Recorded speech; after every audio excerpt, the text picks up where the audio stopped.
Good afternoon. This is the International Great Black Read Aloud Day, and we are a bit earlier today, thankfully, mercifully. It is day 9. I'm trying to make sure it gets some light right here. It is day 9, and it is Young Adult and Teen Day. But before I put all the banners up and remind you of what you need to do, I thought I would showcase my Literacy Renewed Right On t-shirt from the Fresh Book Festival, which we partner with in Daytona Beach.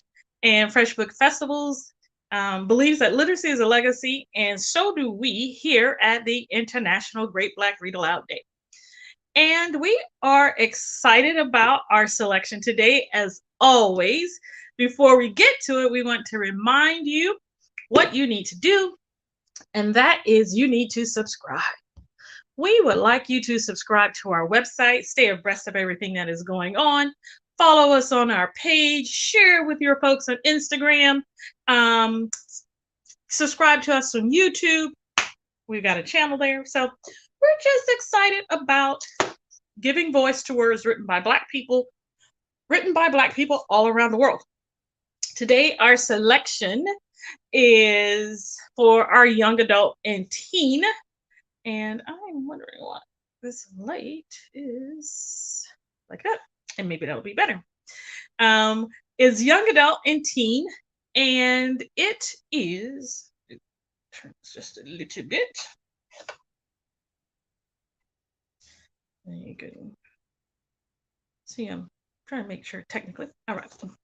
Young Adult Teen Day. Sorry about that.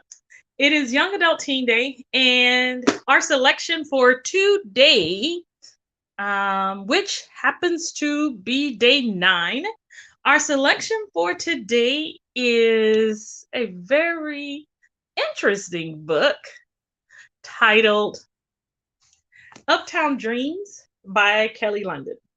And so we are going to read a selection from this today. We're going to read 2. It's about some aspiring artists at a school uptown in Harlem. And so we are going to read a section. We're going to read a chapter called La La Nolan, and then we'll go over to the next one. I don't sing, I sang. Lexus and Mercedes, get off my feet before you get murked. I warned my 2 sisters, shaking my legs one at a time, trying to break loose from their 3 and 4-year-old grips. It was too early for a foot ride, and I needed to get out the door and make tracks to get to school. Please, Lala, they sang in unison. Foot ride, they chanted. I said, get off. I shuffled my feet one at a time, enunciating each word while alternately swinging my legs back and forth. Reaching down, I pressed my hand against Mercedes's forehead and pushed it with all my might. Boom, Keisha, she yelled out to our mother. Lala marked me. Her snitching really set my fire, so I swished my legs one at a time as if I were punting a football. Lexus was my first successful attempt. With a harder kick and powerful shake and swoop, I managed to break her grasp and then watched in semi-terror as she slid across the linoleum and connected with a painted concrete wall. The top of her head met with a dent-proof wall first, colliding with a thump that I was sure would make her cry. Whee! She shouted, surprising me, then jumped up and came back for another turn. Me too, Mercedes pleaded. Slide, me too. I pointed at Lexus like that silly chick from that old Color Purple movie when she gave that ancient master that hoodoo sound. Lexus froze in her tracks. 4 out of 6 of my siblings were terrified of that hand gesture because they believed everything they saw on TV and they were sure it was a magic of some sorts. Well, I'd made them believe I had that power because it worked to my benefit whenever they rode my nerves. Whatever you done to me, I threatened, parroting Celie's line from the movie, making my voice deep and stretching my eyes wide. Lexus ran out screaming like she was on fire. Then Mercedes started to cry, releasing her slob and nose mucus dams. Ew. Her nose and the sides of her mouth were running with clear and yellow gook. Now you better get up. I don't want your cooties on my clothes. She unwound herself from my leg, got off my foot, and whooshed away like a fire truck, screaming down the hall like a siren. Cooties, cooties, cooties. Henrietta, my mother's voice carried into the room. Henrietta? Lexus came back to the door, peeking her head in. Then Alizé, Remy, and Queen showed up, followed by King, crawling his way through their legs. I shook my head. My siblings were beautiful and smart, though many would never know it because my mother had cursed them. She had named them after liquor and luxury cars, or given them aristocratic titles when we held from a monarchy, like we held from a monarchy instead of a New York housing project. But the truth of the matter was, she'd done what so many others do, named her children after things she wanted, but would never have. Henrietta, Heifer, I know you hear me, boom, Mama's raspy Newport voice floated into the room. You better answer her, La, Remy warned. She was 13 and 10 months younger than me, but so much older than anyone else in the apartment. She'd been sick for months, diagnosed with cancer, and it was hellish, making her grow up faster than she should have. I would have done anything to take it away from her. Remy tightened up the headscarf she wore to hide her hair, which had begun to fall out in big, clean patches. Her panties had been in a twist ever since she woke up. Something about the city cutting her benefits. Like we was going to be able to get welfare forever. She crossed her arms and sucked her teeth. You okay, I asked. Ignore my mother calling me. I didn't like the coloring of Remy's skin. It was starting to gray like my grandfather's before he died. Remy nodded. I'm good. I just wish I had hair like yours. It seems too strong to fall out. Henrietta, boom, Keisha boomed again. I touched my head, wishing I could give it to Remy. Well, I wish I had your teeth. They're so pretty and white and straight. Henrietta, don't you hear your mommy talking to you? Paco, my mother's bootleg, pretending to be Spanish boyfriend, poked his head into the bedroom and asked in his borrowed Spanglish. The man is crazy. Just because his skin was light and sun-kissed, his hair was straight, black, and silky, and people mistook him for Dominican, he'd reinvented himself as one. He even walked around with a Dominican flag wrapped around his head at the Puerto Rican Day Parade, complaining that New York didn't give Dominicans a holiday. But I guess for him, it was cool. If he could pretend to be a real full-grown man and get away with it, he could lie about being anything else. I looked at Paco, pointing to my ears. ¿Qué? I asked him what in Spanish, pretending to buy into his fabricated heritage. Oh, Julian stopped up this morning. Up giving singing lessons all night to get free tutoring, chica? No problemo. I explained to you, mama, for you. I pasted a fake smile on my face and smirked a thank you. Everyone in the house had bought my lie. I had them all thinking I was receiving tutoring so I could keep up the fancy performing arts school I'd been offered a full scholarship to after the director heard me singing on the train. The Harlem Academy of Creative and Performing Arts, aka CAPA. It was a school that was supposed to make me and my mother, Boom Keisha's, dreams come true. It was going to help make me a star and help her milk some money from some bourgeois art society that dished out funds to kids like me, teenagers who showed talent and promise and didn't mind extra training to get in highfalutin Juilliard, the other it school for college students that had recently showed interest in my voice.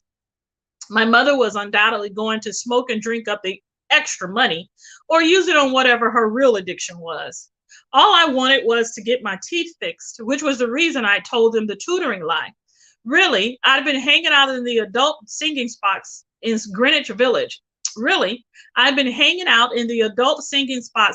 Village. Scouting singers I could one day sing a backup for and hopefully stack my money for an orthodontist. Good looking, Paco, I said, grabbing my book bag and heading out the door. Henrietta, my mother's voice stopped me before I could put my hand on the knob. La la, la la, la la, I sang to her. I don't know why I had to remind her of the name she crowned me with. She was the one who said I sang like a songbird and dubbed me La La, as if I could have afforded one more reason for the kids to tease me. It was bad enough my teeth were raggedy and I was so skinny the thick girls started calling me Anna, short for anorexic. I'd been jonesed about my lack of weight forever, but not my grill because I kept my mouth closed as much as possible. Make sure you bring a weapon with you. a weapon with you, and don't take the elevator because the gangs have sold it up. I don't want you to be a victim. You're my star. No, I'm your paycheck, your ticket out of the projects. Me, Paco, Alize, Remy, Lexus, Mercedes, Queen, and King will be waiting outside when you get home. Because if that wench Nikita from last year wants it, we'll give it to her. I ain't above dusting a kid and her raggedy mother, too.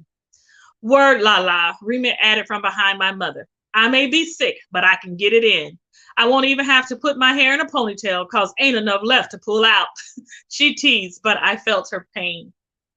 I mouthed, I love you to Remy, then feigned a smile and looked at my mother. Her intentions were good, but that's all they'd ever be, intentions.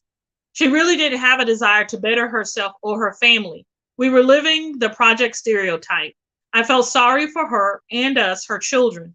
It was sad that everyone, including my family, had started calling her Boom Keisha because every time looked up, boom, Keisha was pregnant by a different man, then gave the child a ghetto first name and a different daddy's surname, except for me. I was named after my grandmother. What was worse was that my mother preferred to be called Boom Keisha.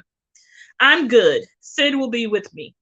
Sid was my girl, my sister from a different mother. We were beyond best friends and we rocked out. Boys, parties, dreams, it didn't matter. And together we were going to rock Harlem Academy, show them what we were made of, just like I planned to show Ziggy, the cute dude I'd met in the admissions office. And that is Lala Nolan. And so we're going to read a little bit from Ziggy Phillip. I dance like no one's watching, so everyone will. Beep, beep. The cars blew by and their tires spit water from the pavement. On my left, I could see the street cleaning truck barely moving as it washed the streets.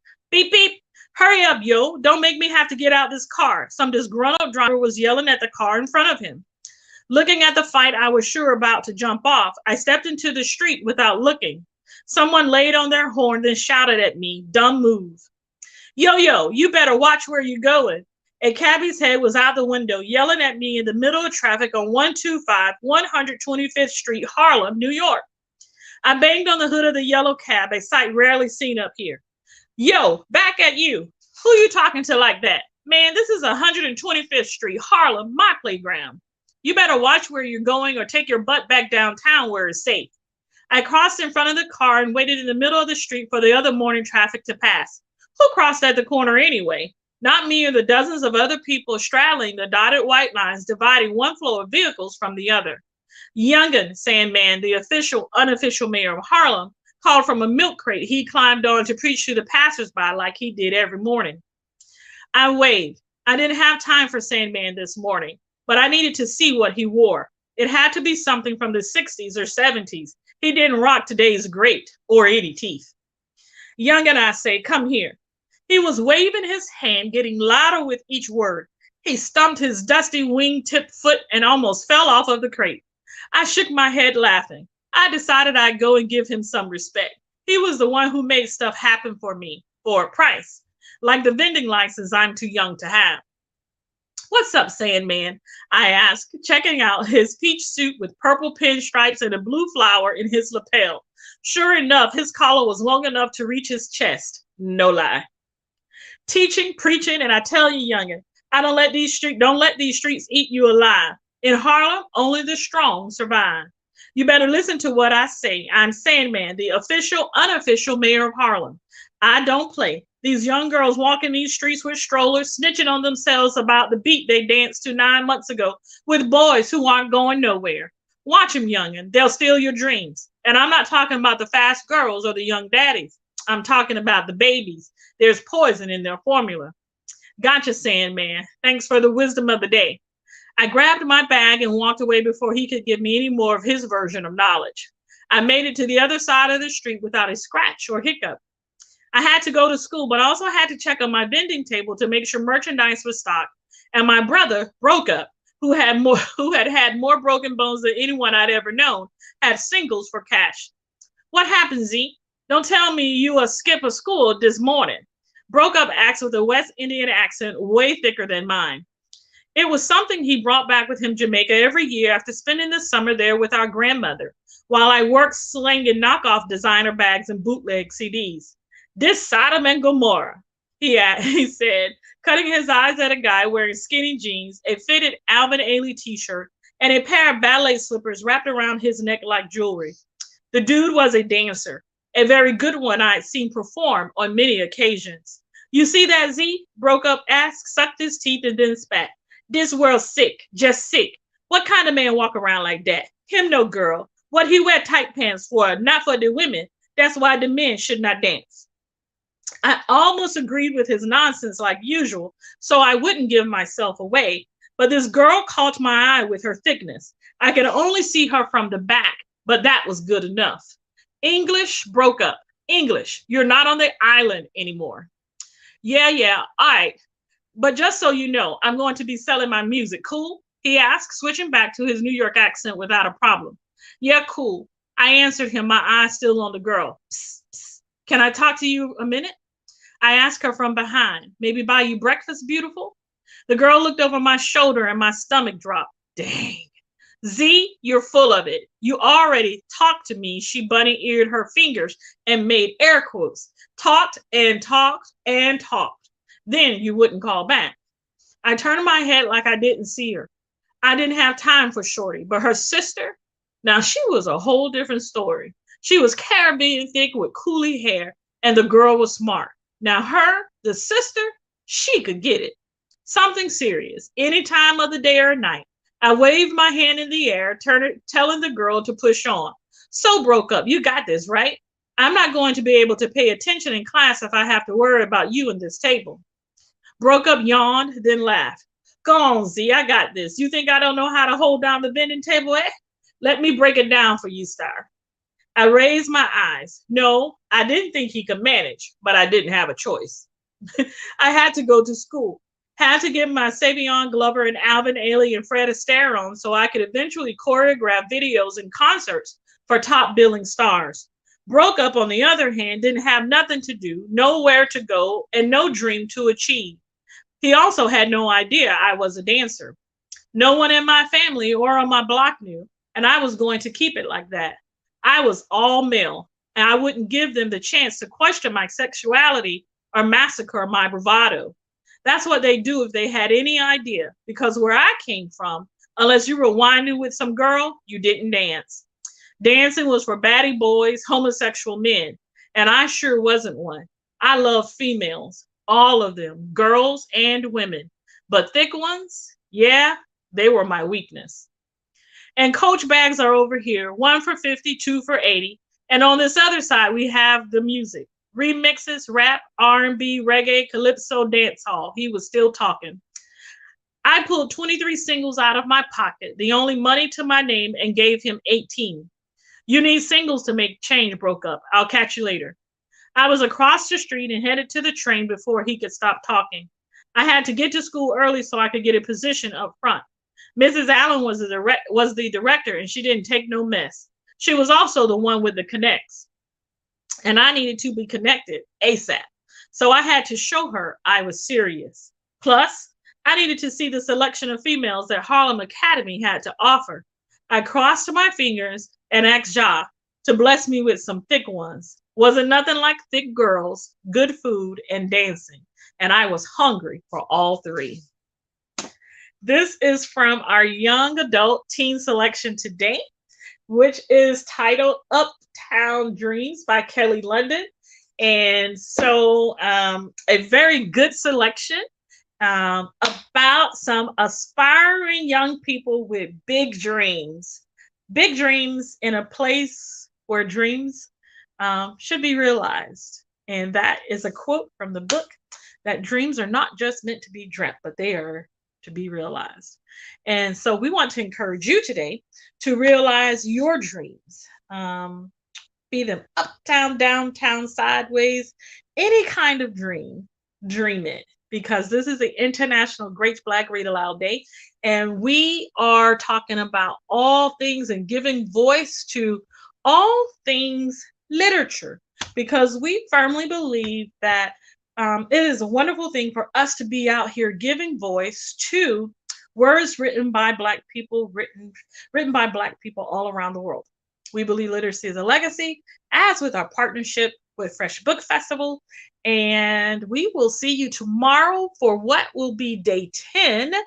And I'm going to switch over so you can see our schedule. And tomorrow is day 10, and it is Children's Day.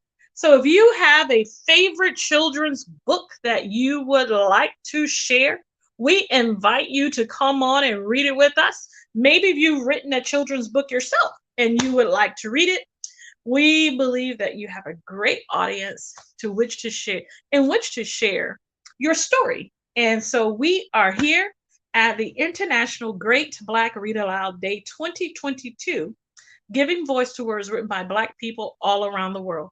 Subscribe to our website, subscribe to our YouTube channel, follow us on Facebook and Instagram and Twitter, and we will see you tomorrow for day 10. Have a wonderful day. Bye-bye.